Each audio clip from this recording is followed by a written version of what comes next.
पण चंदन लागवड कुठं करता येते, कुठल्या जमिनीमध्ये करता येते, त्याचं काय अंतर असावा? तर त्याचं साधं गणित आहे. चंदन हे कुठल्याही जमिनीमध्ये येतं.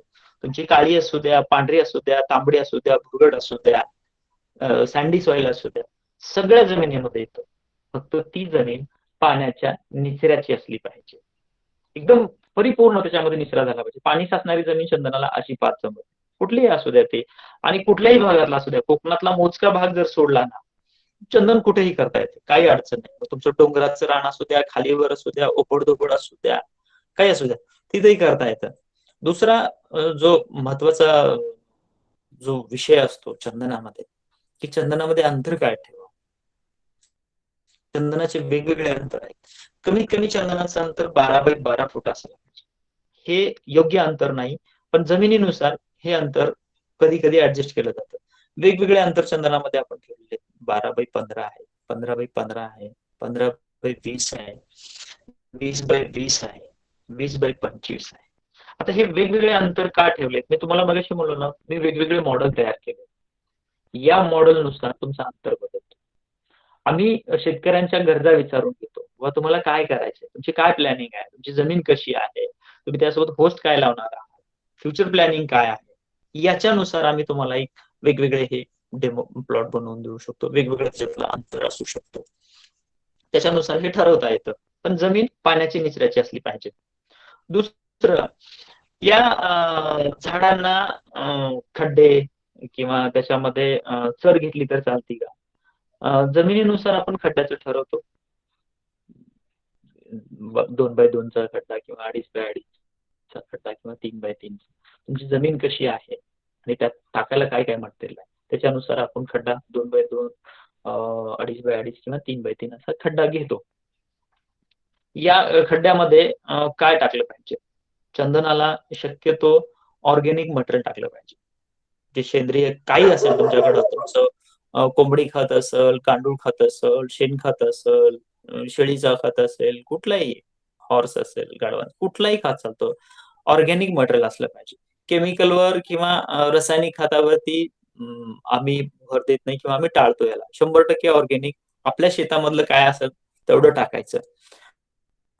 दुसरं, ह्याच्यासोबत दुसरी झाडं लागतात. मी तुम्हाला मगाशी म्हणतो, चंदन हे परजीवी आहे, अर्ध परजीवी आहे. 100% परजीवी नाही, अर्ध परजीवी आहे. अर्ध परजीवी मध्ये काय, त्याला नत्र घेता येत नाही किंवा दुसरेही न्यूट्रिशन जे आहे ते चंदनाला वैयक्तिक घेता येत नाही. त्यासाठी त्याला सोबतची झाडं लागतात, दुसरी जी झाडं आहेत. मग त्याच्यामध्ये काय झाडं असली पाहिजे? प्रामुख्यानं कडुलिंब असलं पाहिजे. दुसरं कडीपत्ता आहे. तिसरा हादगा आहे. आता ह्याच्यामध्ये काय होतं, प्रथम अवस्थेमधले काही होस्ट लागतात आणि दुअवस्थेमधले, म्हणजे प्रायमरी स्टेज आणि सेकंडरी. जे अल्पायुष्याची आहेत, हादगा वगैरे, ते अल्पायुष्यामध्ये लागतात, म्हणजे 3-4 वर्ष जी चंदनाला मदत करतील. आणि त्याच्यानंतर जे आहे दीर्घ आयुष्याची, जे लॉंग टर्म मध्ये चंदनाला मदत करतील, चंदन ही परजीवी असल्यामुळे. आता त्या झाडाची डिझाईन वेगवेगळी असते. जो स्पेस असेल त्याच्यानुसार सेंटरमध्ये झाडाच्या अवतीभोवती झाडं लावल्या पाहिजेत. पण चंदनाला होस्ट कंपल्सरी आहे, मात्र वृक्षाची अत्यंत गरज आहे. चंदनाचं झाड बऱ्याच ठिकाणी होस्ट नसल्यावर जगतं, पण त्याची वाढ होत नाही, ते झाड तेवढं हेल्दी राहत नाही, आणि त्याच्याकडून अपेक्षित उत्पन्न मिळत नाही. चंदनाला जो 15 ते 20 वर्षाचा जो कालावधी सांगितला ना, ते आपण हे सगळे वेगवेगळी झाडं लावून त्याला दिली तर तो निघेल, नाही तर हा कालावधी आणखी पुढे जाऊ शकतो. त्यासाठी होस्ट मॅनेजमेंट खूप महत्वाचं आहे. आता एका एकर मध्ये जास्तीत जास्त किती झाडं लागली पाहिजे? चंदनाची जास्तीत जास्त 300 झाडं लागली पाहिजे. मिनिमम 150, 200, 250, 300 सगळ्यात जास्त. तुम्ही 200-250 झाड लावत असाल तर परफेक्ट. मागच्या काळामध्ये म्हणजे 2014 मध्ये, 15 मध्ये माझे जर व्हिडिओ बघितले तुम्ही, तर त्याच्यामध्ये मी 435 झाडांचा उल्लेख केला होता. मी 2016 पर्यंत, 15-16 पर्यंत मी काही झाडं लावली खरी, 10 बाय 10चं अंतर, पण तो अंतर चुकीचा आहे, अत्यंत कमी आहे. त्या भागामध्ये आम्हाला खूप अपयश आलं. झाडांची वाढ म्हणाव्याशी होत नाही, झाडं हेल्दी राहत नाहीत, त्याचा जो स्टेम आहे तो सुद्धा प्रॉपर होत नाही. त्यासाठी झाडं एका एकर मध्ये 300 पेक्षा जास्त लावूच नका. 200-250 लावला तर सगळ्यात उत्तम. बऱ्याचदा काय होतात, जे आमच्यासारखी रोपं विकणारी मंडळी असतात ना, ते आपली रोपं जास्त विकावे म्हणून चुकीचा सल्ला देतात. तुम्ही 1 एकरमध्ये 500 झाडं लावा, 800 झाडं लावा, 1000 झाडं लावा. काही काही महारथीने आमच्या भागामध्ये 700-800 झाडं लावले आपली रोपं विकण्यासाठी. ते अत्यंत चुकीचं आहे आणि शेतकऱ्यांना काय गणित घालतात ते माहितीये का? बघा, एका झाडापासून किती मिळते तुम्हाला? 2 लाख रुपये मिळतात ना. मग 1 एकरमध्ये 500 लावले तर किती मिळतील? 2 लाखांना एवढे मिळतील. मग 700 लावले तर, 800 लावले तर, मग शेतकरी इथं आमिषाला बळी पडतो आणि म्हणतो मग ठीक आहे, आपण 800 झाडं लावूया, 900 झाडं लावूया. असं नाही. तुम्ही जेवढं झाडांमध्ये अंतर मेंटेन करा, स्पेस मेंटेन करा 2 झाडांमधलं, झाडांना खेळती हवा मिळेल, खेळता सूर्यप्रकाश मिळाला, तर ते उत्पन्न देतील. आणि तुम्ही जर एका एकरमध्ये झाडाची संख्या वाढवली, उत्पन्न तर कोणीकडेच केलं आहे ते तुमच्या नुकसानीमध्ये जाईल. म्हणजे झाडं सुद्धा परिपक्व होणार. त्यामुळं लोकांच्या कुठल्याही आमिषाला बळी न पडता किंवा जी रोपं विकणारी मंडळी आहेत, या लोकांचं न ऐकता कमीत कमी झाडं बसवा. आता याला दुसरा प्रश्न असतो लोकांचा, किंवा या झाडांना रोगराई काय आहे? हो, चंदनाला 2-3 रोग आहेत. पहिलं म्हणजे फंगस आहे, बुरशी आहे.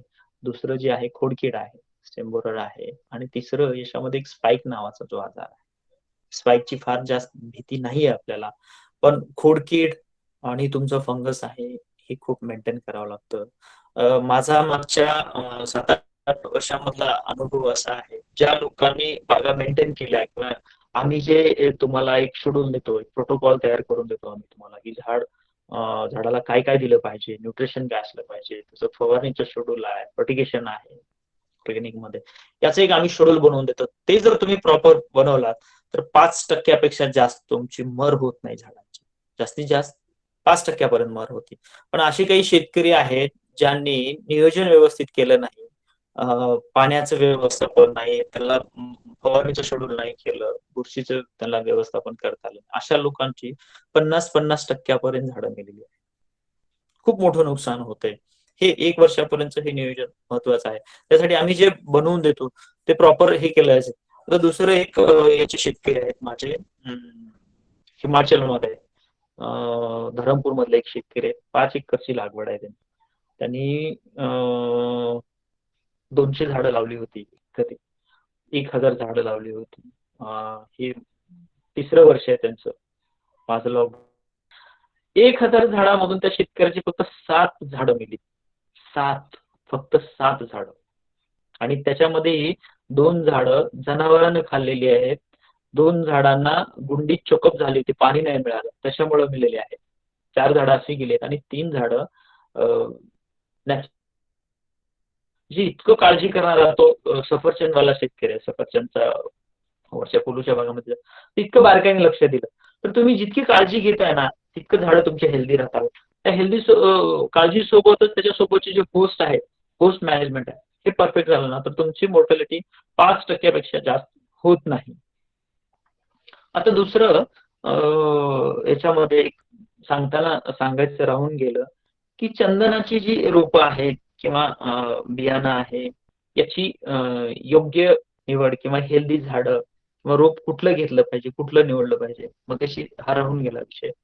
चंदनाचं आपल्याकडं 10 रुपयापासून रोप मिळतं. साधारणतः एक 5 इंचाचं ते रोप असतं आणि पुढे तुमच्या वयानुसार 30 रुपये, 40 रुपये असं त्याची किंमत वाढत राहते. पण योग्य रोप कुठलं लागवड योग्य असतं? साधारणतः एक 8-10 इंच त्याची उंची असावी. 10-12 इंचापर्यंत त्याची उंची असावी आणि त्याची जी काडी आहे, स्टेम जी आहे त्या रोपाची, ती थोडीशी तपकिरी कलरची झालेली असेल.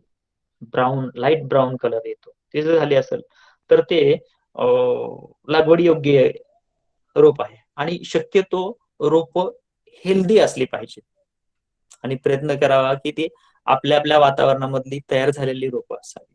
बरेचदा काय होतं, आता आम्ही सुरुवातीला बाहेर राज्यामधून रोपं आणली, मोर्टॅलिटी झाली, कारण त्यांच्याकडली माती वेगळी, पाणी वेगळं आणि वातावरण वेगळं.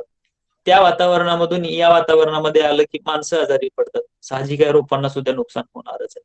त्यामुळे शक्यतो आपल्या मिळत्या जुळत्या वातावरणामधली रोपं निवडावी आणि रोपं हेल्दी असावी आणि ती रोपं जी आहेत ते चांगल्या मात्रवृक्षाच्या बियापासून बनवलेली असावी.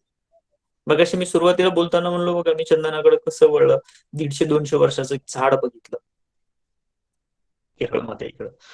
तर हे झाड ते लोक मात्रवृक्ष म्हणून वापर करतात. जे आमच्यासारखी रोपं बनवणारे लोक आहेत, यांना ते लोक बियाणं देतात. जे IWST आहे, Indian wood Indian wood and science technology आहे, यांच्याकडून बियाणं ते 30-40 वर्ष जुन्या झाडाचं बियाणं देतात. खात्रीशीर मात्र वृक्ष असतात.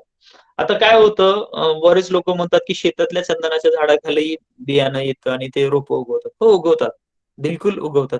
पण आपल्याकडं संतांनी एक शब्द म्हणलेत, एक ओळी म्हणलाय की शुद्ध बीजापोटी फळे रसाळ गोमटी. हे सगळ्यात महत्वाचं आहे. बियाणं जेवढं चांगलं असेल, चांगल्या दर्जाचं असेल, चांगल्या मातृवृक्ष असेल, तेवढं चांगलं रोप येतील, तेवढं चांगलं हेल्दी झाड होईल. याच्याकडे पण एक चांगलं लक्ष दिलं पाहिजे. आता दुसरं आपलं जो आहे, लागवड झाली, अंतर झाला, खोदकाम झालं, त्याच्यासोबतची झाडं काय काय झाली. आता महत्वाचा मुद्दा येतो मार्केट. प्रत्येक माणूस आल्यावर अगोदर म्हणतो, अहो ठीक आहे हो, आम्ही लावू, चंदन लावू, काय पण लावू, मार्केट काय. आम्हाला एकदा कोरफडवाल्यांनी फसवलं, एकदा ससेवाल्यांनी फसवलं, एकदा इमोवाल्यानं फसवलं, एकदा जडरुपावाल्यानं फसवलं, आता चंदनवाले बी फसवले म्हणजे झालं आमचं. असं नाहीये. चंदनाचं मार्केट खूप चांगलं आहे.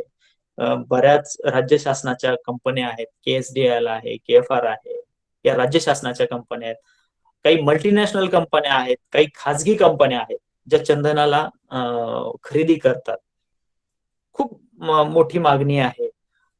मागचा जर तुम्ही साधारणतः 1985 पासून आजपर्यंत जर अभ्यास केला मार्केटच्या बाबतीत किंवा चंदनाच्या कंपनीच्या बाबतीत, तर जवळपास 90% फॅक्टऱ्या बंद पडलेल्या, कंपनी बंद पडलेल्या.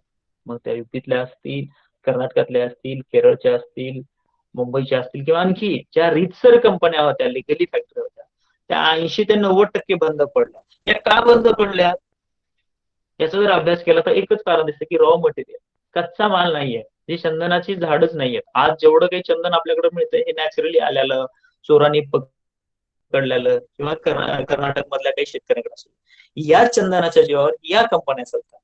पण आज रोजी याला प्रोडक्शनच नाही, म्हणजे शेतकऱ्याची लागवडच नाही, तरीही चालतंय. या 80% याच्यामध्ये बंद पडल्या. मार्केटचा फार विचार करण्यासारखा नाही. आता आजचा जर विचार करायला गेला तर 7 ते 8 हजार टनापेक्षाही जास्त मागणी आहे चंदनाची, आणि आपल्याकडे 100-200 टन ही उपलब्ध होत नाही. ही तफावत खूप आहे मागणीमध्ये आणि उपलब्धतेमध्ये. हे जर आपल्याला, आणि आपण चंदनाचा जर कालावधी बघितला 15 ते 20 वर्ष, तर याचा जर विचार करायला तर हे गॅप भरून काढायलाच ना 40 ते 50 वर्ष लागतील. कारण चंदनामध्ये आर्टिफिशियली तुम्हाला काहीच करता येत नाही.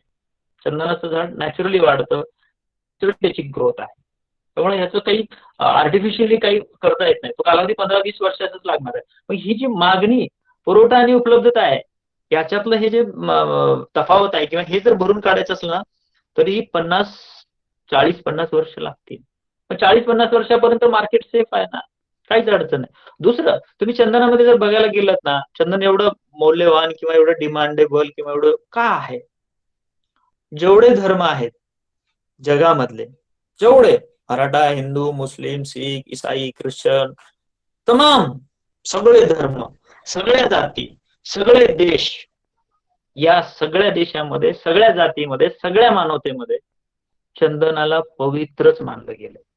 आणि प्रत्येक माणूस चंदनाचा वापर करतो, म्हणजे त्याच्या जन्मल्यापासून ते मरेपर्यंत. जन्मताही त्याला बेबी पावडर्स येतात, बेबी सोप येतात विथ सँडल असलेले. मरतानाही अंत्यविधीला चंदन लागतं आपल्याला.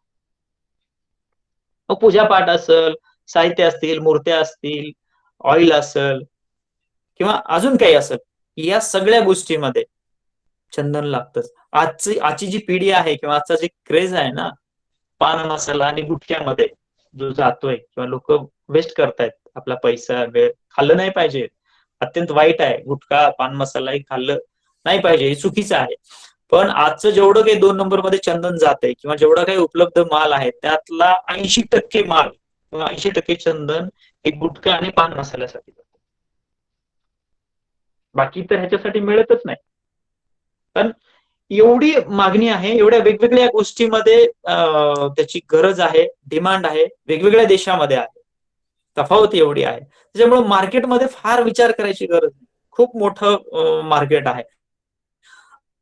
आता महाराष्ट्रामध्ये जे कायदे आहेत, वृक्षतोड अधिनियम कायदा आहे किंवा जे चंदन तोडीबद्दल जे कायदे बनवलेत आपल्या महाराष्ट्र शासनाने, ते महाराष्ट्रातल्या शेतकऱ्यांसाठी अत्यंत लाभदायक आहे. खूप लाभदायक. आता काही मायनस गोष्टी आहेत तेही मी सांगेन सरकारच्या, पण चंदनासाठी जो कायदा आहे तो खूप चांगला आहे. तुम्ही कुठेही चंदन विकू शकता, तुम्ही चंदनाचं काहीही करू शकता, त्याची विल्हेवाट तुमच्या पद्धतीने करू शकता. महाराष्ट्र सरकारने महाराष्ट्रातल्या शेतकऱ्यांना हा मुभा दिलेला आहे. पण इथं जर तुम्ही कर्नाटकचं जर तुलना करत असाल तर कर्नाटकामध्ये अशी मुभा नाहीये, अशा सवलती नाहीयेत. काही तुम्ही तुमचं मूर्तीवाल्याला झाड देऊ शकता, तुम्ही व्यापाऱ्याला देऊ शकता, तुम्हाला काही वैयक्तिक करावं वाटलं तर ते करू शकता, फॅक्टरीला देऊ शकता, खाजगी कोणालाही देऊ शकता. त्यामुळं त्यात काही अडचण नाही. मार्केटची तर मागणी आहे, महाराष्ट्र सरकार एवढं सपोर्ट करते, त्यामुळं मार्केटमध्ये काही विषय नाही. मार्केट बिंदास तुम्ही करा. चंदन लागवड करणाऱ्या शेतकऱ्यांना मी दोनच गोष्टी सांगतो, 2-3 गोष्टी सांगतो. व तुमच्याकडं जमीन आहे, बरोबर, चंदनावर लागवडीला 2 पैसे खर्च करायची तयारी आहे, ओके, तुमच्याकडे 15 ते 20 वर्ष वाट बघायची तयारी आहे, हो, तर ही 3 गोष्टी तुमच्या हो असतील ना, तुम्ही डोळे झाकून चंदन शेती करा. बाकी चंदनामध्ये अडचणी कुठल्याच नाही. मेहनत तर सगळ्यामध्येच करायची आहे, पण इतर पिकाच्या तुलनेत चंदनामध्ये मेहनत कमीच आहे, पाणी कमीच लागतंय, खर्च त्याच्यावर होणारा कमीच आहे. याच्यामध्ये विचार करण्यासारखं किंवा तुम्ही अभ्यास करण्यासारखा जो विषय आहे तो 15 वर्षाचा कालावधी, 20 वर्ष जे लागणार आहेत आपल्याला तो, आणि त्याच्यावर जो होणारा खर्च आहे. आता लागवडीसाठी काय, मी वेगवेगळे डेमो सांगितले तुम्हाला, त्या डेमोनुसार खर्च होतो. माझ्याकडे कमीत कमी एका एकरीला 8 ते 10 हजारापासून ते 30 हजारापर्यंत खर्च लागू शकतो तुम्हाला. जे एखादा शेतकरी जर असेल ना, त्याची होस्ट सहित, जे सोबतची होस्ट आहेत ना, जे चंदनाचे 3 पट लावायचे आपल्याला, त्या होस्ट सहित 8 ते 12 हजार रुपये लागतात तुम्हाला. त्याच्यात जर तुम्ही अजून वेगवेगळे प्लॅन केला तर मग ते जास्तीत जास्त 30 हजारापर्यंत लागू शकतो. हा सगळ्यात मोठा खर्च आहे. वन टाइम आहे हा. लागवडीचा खर्च जो आहे तुमचा 10-12 हजार 15 हजार जो आहे तो पहिल्या वेळेसच आहे. नंतर ज्यावेळेस लागवड करतो त्यावेळेस संगोपनासाठी किंवा वेगवेगळ्या विषयासाठी तुम्हाला जो खर्च लागणार आहे तो किती होतो, त्याच्यामध्ये पण आम्ही वेगवेगळे डेमो तयार केलेले आहे. तुमच्याकडे जर जनावर असतील, गायी जर असतील, म्हशी असतील, बैल असतील, बऱ्याचशा निविष्ठा आहेत त्या आम्ही तुम्हाला घरी तयार करतो. जसं जीवामृत असेल, फवारणीसाठी दशपर्णी असेल, ब्रह्मास्त्र असेल, अग्निअस्त्र असेल, डिकम्पोजर असेल, वेगवेगळ्या अशा काही गोष्टी आहेत त्या तुम्ही तुमच्या घरी सुद्धा बनवू शकता. त्यात 5,000-7,000 रुपये खर्च होऊ शकतो. या सगळ्या काही गोष्टी तुमच्याकडे नसतीलच तरी 10 ते 15 हजार रुपये प्रतिवर्ष चंदनाच्या सांभाळण्यासाठी खर्च होतो. तो इतर पिकाच्या तुलनेमध्ये फार कमी आहे. पण हा विचार का सांगतोय, 10-15 हजार फार मोठी गोष्ट नाहीये, पण 10-15 हजार खर्च हा एका वर्षाचा नाही, 15-20 वर्षापर्यंत सलग करायचा आहे, तोही त्या पिकाकडून उत्पन्न न घेता. ही खूप मोठी गोष्ट आहे. पहिल्या वर्षी खूप जोशमध्ये येतात माणसं आमच्याकडे, अहो जाऊ द्या, 30 हजार जाऊ द्या, डोक्याला ताप नाही. 30 वर्ष खर्च करतात, दुसऱ्या वर्षी आम्ही 15 सांगतो, हे 20-25 करतात, तिसऱ्या वर्षी पण करतात, चौथ्या वर्षी त्यांचे हात गळायला लागतात. अहो लय खर्च व्हायला हो, लय खर्च व्हायला हो. तर हा 15 हजार वर्षाकाठी खर्च आहे. साधारणतः 20 वर्षाचा विचार केला तर 3-1 लाख रुपये तो खर्च होतो. कुंपणासाठी काही खर्च लागतो 2-3 लाख. आता मी कुंपण काय काय लागणार तेही सांगतोय, संरक्षण, सिक्युरिटी, त्याच्याबद्दलही मी तुम्हाला पुढे सांगणारच आहे. तर हा याच्यावर जो होणारा खर्च आहे हा फार कमी आहे इतर पिकाच्या तुलनेमध्ये. मी जी वेगवेगळी जी मध्ये आंतरपिक किंवा वेगवेगळे जे प्लॅन दिले ते याच्यासाठीच की चंदनावर होणारा तुमचा खर्च त्याच्यातून निघाला पाहिजे, तुमची उपजीविका सुद्धा त्याच्यावर भागली पाहिजे, जेणेकरून चंदन तुम्हाला ओझं नाही वाटलं पाहिजे, त्या चंदनाचं तुमच्यावर बर्डन नाही आले पाहिजे. चंदन एकदम हसत खेळत सुटसुटीत झालं पाहिजे. आणि 15 ते 20 वर्षानंतर चंदनाचा जो मिळणारा पैसा आहे ते तुमच्या एफडी सारखा आला पाहिजे, जे बँकेमध्ये मुदत ठेव असते, एक खट्ट्यामध्ये मुदत ठेव म्हणून ते तुमच्याकडे आलं पाहिजे. आणि बाकीचा होणारा सगळा खर्च आहे तो त्याच्यामधून काढला पाहिजे. हा आमचा एक असा प्लॅन आहे. त्यामुळं मार्केटची ह्याच्यामध्ये विचार करायची गरज नाही. खर्च एवढा एवढा होऊ शकतो, तुम्ही एवढे दिवस वाट बघू शकता, शकत असाल तर करायला हरकत नाही.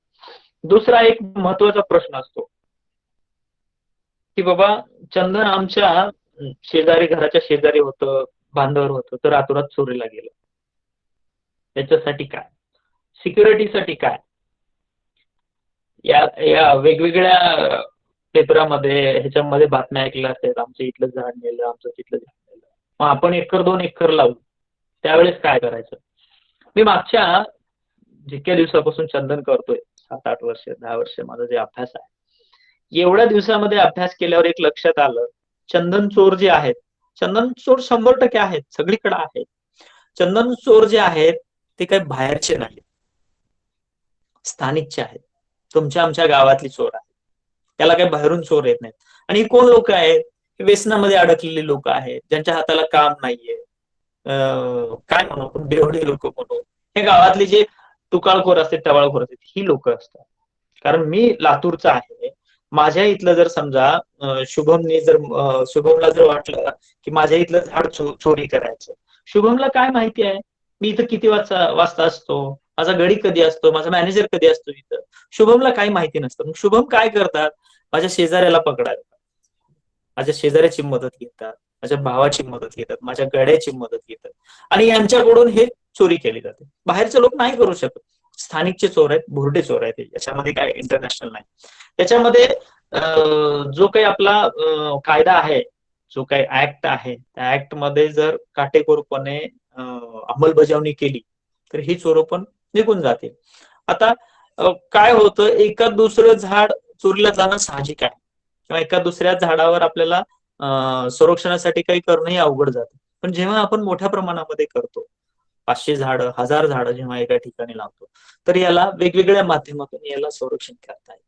साध्यात साधं बघायला गेलं, तुमचं झाडाचं कुंपण येतं, त्याच्यामध्ये बांबू आहे, तुमचं सांबर आहे, गजगा आहे, वेगवेगळी काटेरी झुडपं आहेत, याचं कुंपण घेता येतं नॅचरली, बगर खर्चाचं, बगर पैशाचं. बियाणं टाकलं जून मध्ये तर ते 1.5-2 वर्षामध्ये चांगलं एक नंबरचं कुंपण करतं. चुरचुरी आहे, ते चुरचुरी झाड आहे ना, जे अंगाला चुरचुरी लागली की अंगाचं खासतं, हे करतं.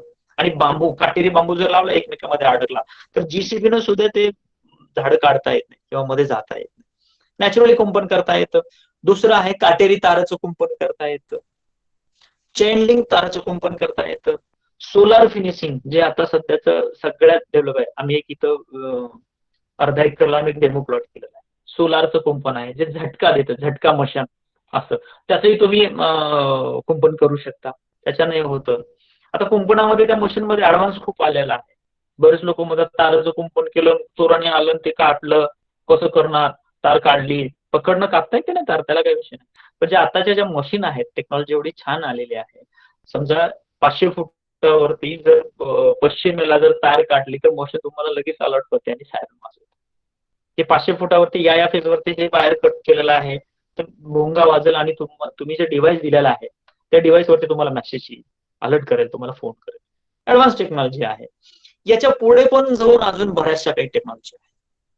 मुव्हेबल कॅमेरे आहेत, सेन्सर कॅमेरे आहेत. आता परवा म्हणण्यापेक्षा 1 वर्षापूर्वी एक डेमॉन्स्ट्रेशन झालं, ज्यामध्ये एक त्यांनी सेन्सर डिव्हाइस ऍक्टिव्हेट केलं. समजा आपलं एक 5 एकरचं क्षेत्र असेल तर ते 5 एकर मध्ये एक सेन्सर लावतात, ते सेंटरमध्ये एक टावर उभा करतात. त्या ज्या भागामध्ये, ज्या एरियाला त्यांनी कमांड दिलेली आहे, तो एरिया दिलाय, त्या एरियामध्ये जर तुमचा माणूस गेला, प्राणी असेल मानव असेल, तर ते सायरन लगेच ओरडायला लागतं.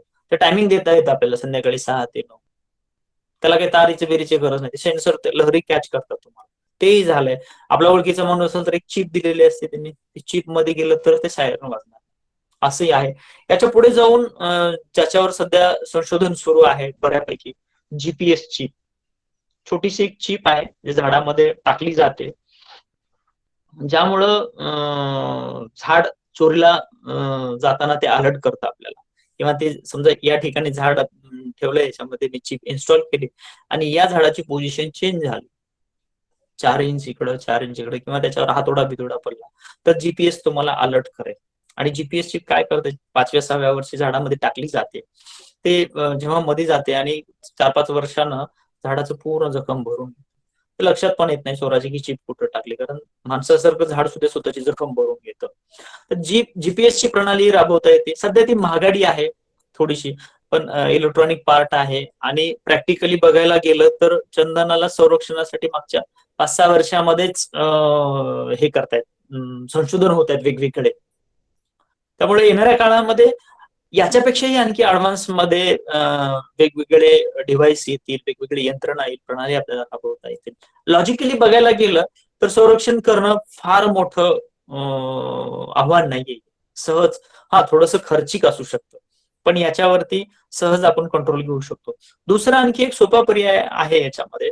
तुम्ही गावरान जी जातीची किंवा जी शिकारी कुत्री आहे ते पाळू शकता. आणि दुसरं, समजा माझी इथं जमीन आहे, मी 2 एकर लागवड केली, तर या परिसरामध्ये आजूबाजूचे जे शेतकरी आहेत, या शेतकऱ्यांना कशा प्रकारे तुम्ही प्रवृत्त कराल लागवडीला.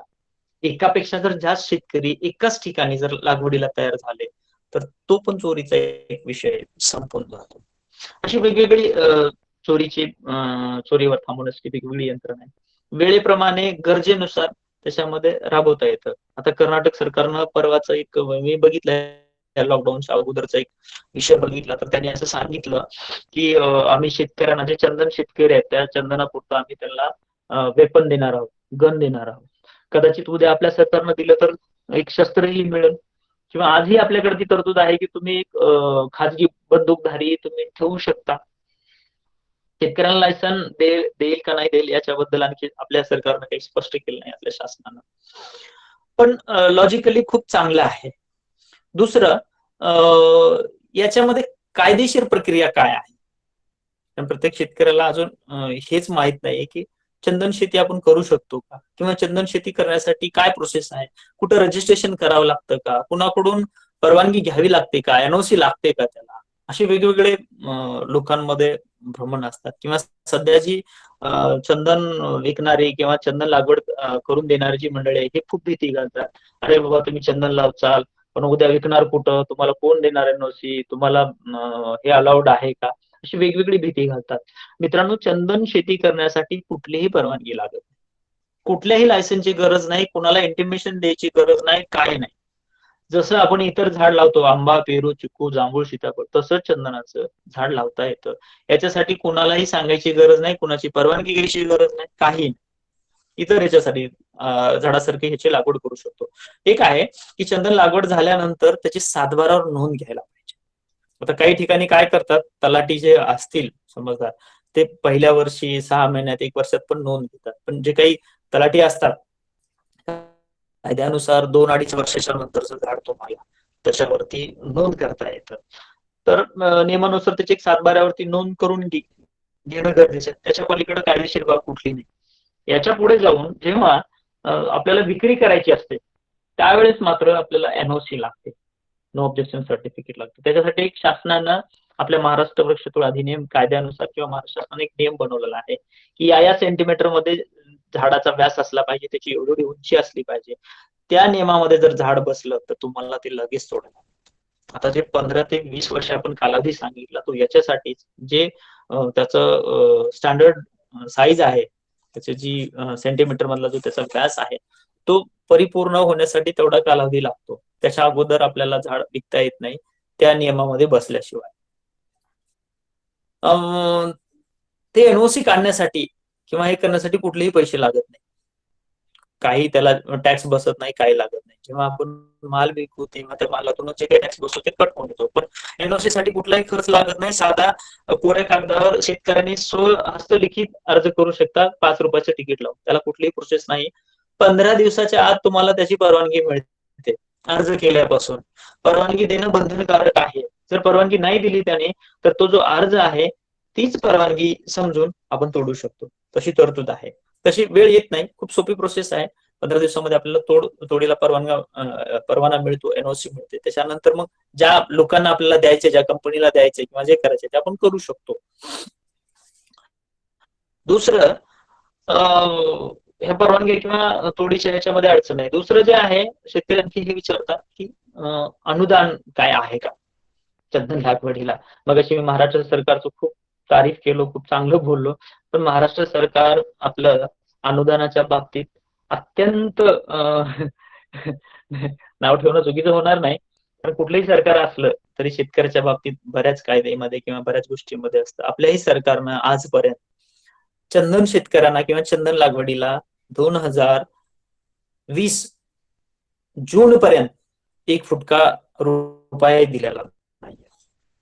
तसं जी आर आहे आपल्याकडं, त्याच्यामध्ये हेक्टरी 44,000 रुपये आम्ही शेतकऱ्यांना अनुदान देऊ असं सरकारचा जी आर आहे, सगळं आहे.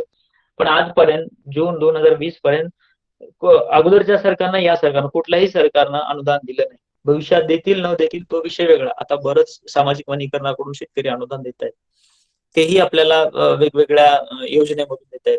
नरेगाची आहे, वेगवेगळ्या योजनेतून देत आहेत. तर येणाऱ्या काळामध्ये अनुदान मिळेल न मिळेल, पण आजच्या तारखेला तरी चंदन लागवडीसाठी कुठलं अनुदान नाही. बाकी फार काही याच्यामध्ये अडचणी येत नाहीत. कायदेशीर बाबीमध्ये फार अडचण नाही, संरक्षणामध्ये नाही, तुमच्या खर्चामध्ये पण काही हे नाही. वातावरणाचा जर विचार करत असाल तर महाराष्ट्रामध्ये सगळीकडेच, मगाशी मी म्हणल्याप्रमाणे कोकणातला थोडाफार भाग सोडला, सगळीकडे चंदन करता येतं. तुमच्या आहे त्या सगळ्या प्रोजेक्टला धरून हे करता येतं, हे सगळ्यात विशेष आहे. त्यामुळे मित्रांनो, चंदन लागवडीकडं येणं गरजेचं आहे असं मला वाटतं. का तर याच्यामुळं दोन गोष्टीचा निसर्गाला फायदा आहे, निसर्गाचं संवर्धन होत आहे, तुम्हालाही दोन पैसे मिळत आहेत, एफडी स्वरूपात मिळत आहेत, इतर पिकाच्या तुलनेमध्ये 4 पट मिळत आहेत आणि शाश्वत मिळत आहेत. काही अडचण नाही. म्हणून आम्ही म्हणतो चंदनाची शेती म्हणजे शाश्वत उत्पन्न देणारी शेती. तर असा एक आमचा चंदनाचा विषय आहे मित्रांनो. या विषयाला घेऊन मी आज तुमच्या समोर आलो.